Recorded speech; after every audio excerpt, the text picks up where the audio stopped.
আসসালামু আলাইকুম গাইস। তো কেমন আছেন আপনারা? আশা করি অনেক বেশি ভালো আছেন। তো গাইস আমি অনেক বেশি ভালো আছি।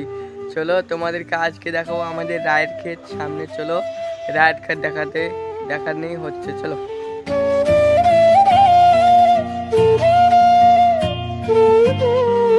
গাইস, তো আমরা রায়ের ভাইয়ের কাছে চলে এসেছি। তো আমাদের এটা দাদুদের রায়ের বই। তো আরেকটা চ্যানেলে ভিডিও করি, ওদের বই এটা। তো আজকের ব্লগটা বিকালে ব্লগটা করছি। তো ব্লগটা গাছ পাড়ে চলে আসলাম ব্লগটা করতে। তো তোমাদেরকে অনেক অনেক শুভেচ্ছা। কেননা শুভেচ্ছা কিসে লেগে দিলাম, যেরকম সাপোর্ট করছো তোমরা সেরকমই সাপোর্ট করতে থাকো। আমি জানি আরও তোমাদের সাপোর্টে জানে এগিয়ে যায় সামনে সোজা।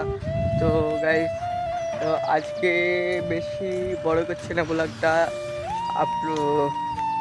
কী বলবো ভুলে গেলাম। তো বেশি বড় করবো না, মানে ওই ছোট্টই করবো, সন্ধ্যেক্ষণে আপলোড দেবো তার জন্য। তো ব্লগটা আজকের ব্লগটা এই পর্যন্তই হতে চলেছে। তো ভালো থেকো, সুস্থ থেকো। আসসালামু আলাইকুম।